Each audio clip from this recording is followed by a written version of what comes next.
All right, hey guys, what's up? I know I always say this, but this one is gonna be like super simple and super rewarding. And I don't want to be like one of those people who writes before their recipe the really long explanation as to why they made it or where they were inspired by it. But the reason I want to make salsa a more like traditional styled way is because when I was in Mexico, somebody made it for me at my table, and I thought it was like really, really interesting.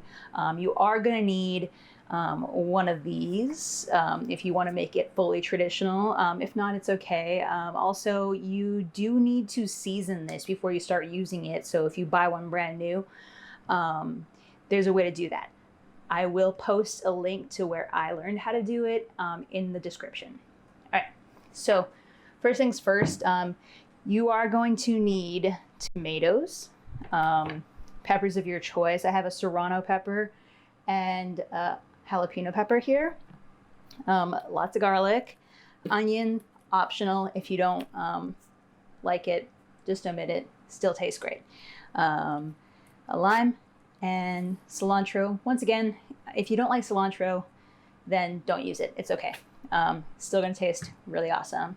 So you want to put a pan on medium low to start, and you're just going to take your tomatoes, place them right in the pan like that. We want to sort of like cook the outside, so I turned it up just a little bit to medium heat. Take as many garlic pieces or cloves as you'd like. Just, that's probably good. It's about half. And while that's starting to go like that, we're starting to heat up a little bit more. Want to just get the skin off of your garlic. And then just as you're peeling the skin off, you can just toss them in there. Along with the tomatoes and your peppers, you're gonna want to sort of like crisp and char the outside of these.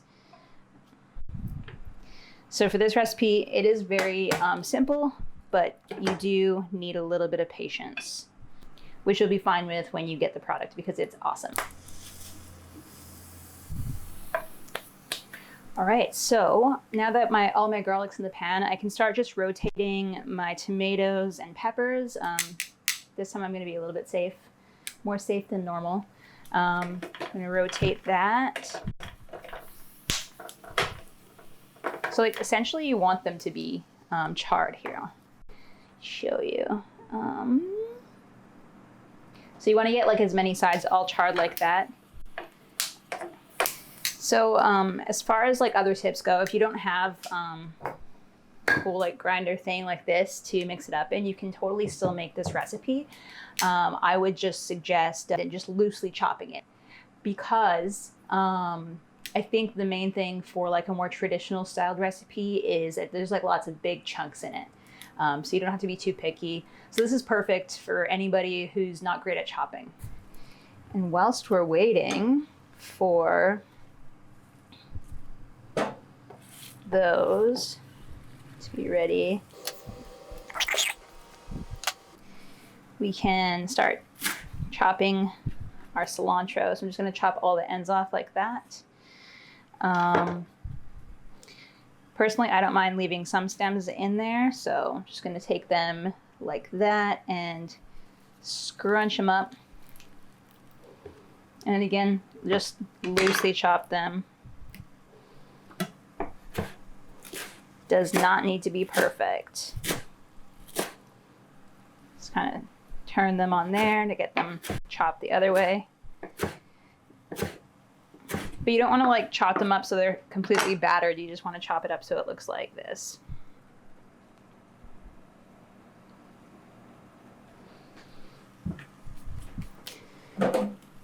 Again, you're going to take those and turn them. Once the pan gets hot, it's usually about 2-3 minutes in between rotating these.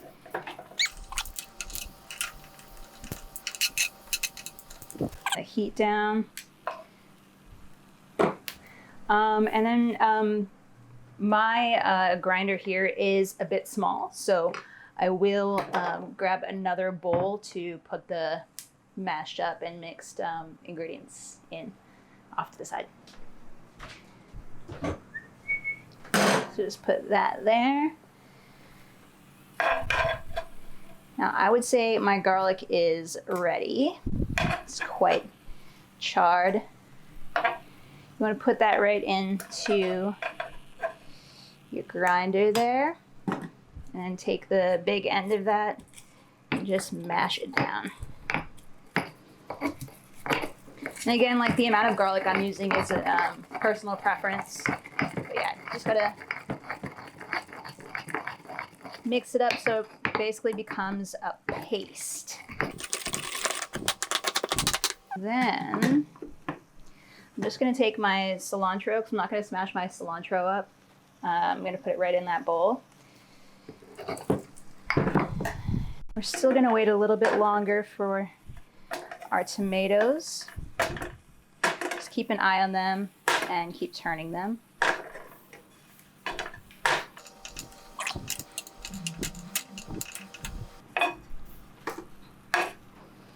And so our peppers look like this.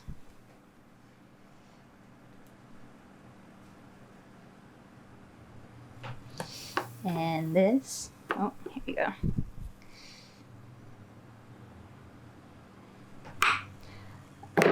Again, you don't have to use as many peppers as I used. I'm just chopping off the stems at the end. Ooh, a little hot.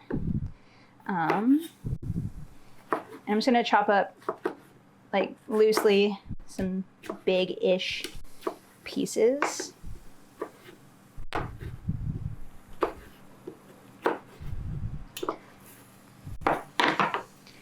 And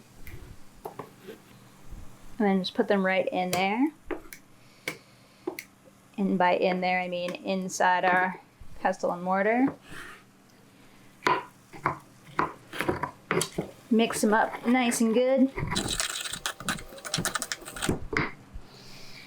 Now, I would say this tomato is perfectly ready. So check that out.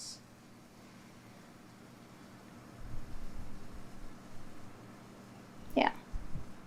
So we're good to go on that. And then what you want to do is just take it with your tongs, because it's going to be really hot. Just loosely chop it up into like some bigger or smaller pieces rather. And the skin should be sort of like falling off like that. Hopefully that doesn't fall on the floor.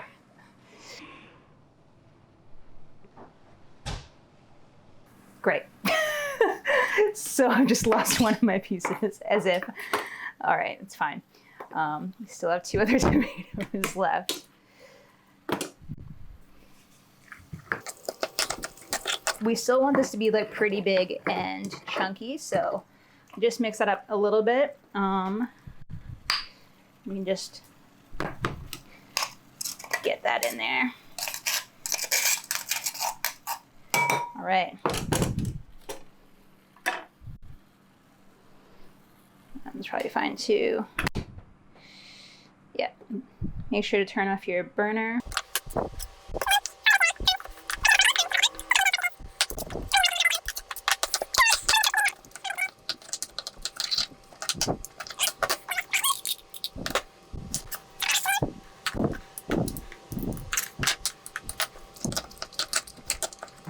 Now, 2 more things to add. Got our onion. So I'll probably only add half of the onion, so I'll just chop that right in half.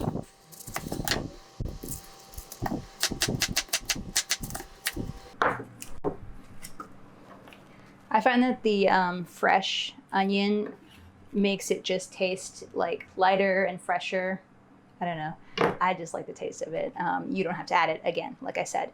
And our last thing to do is to add some lime juice and a little bit of salt if you wish. If you don't, it's also totally fine. This thing is fun to have, but also just freaking totally gets you. All right. And then, yeah, just a little bit of salt. Again, my trusty pink Himalayan salt. Good enough. All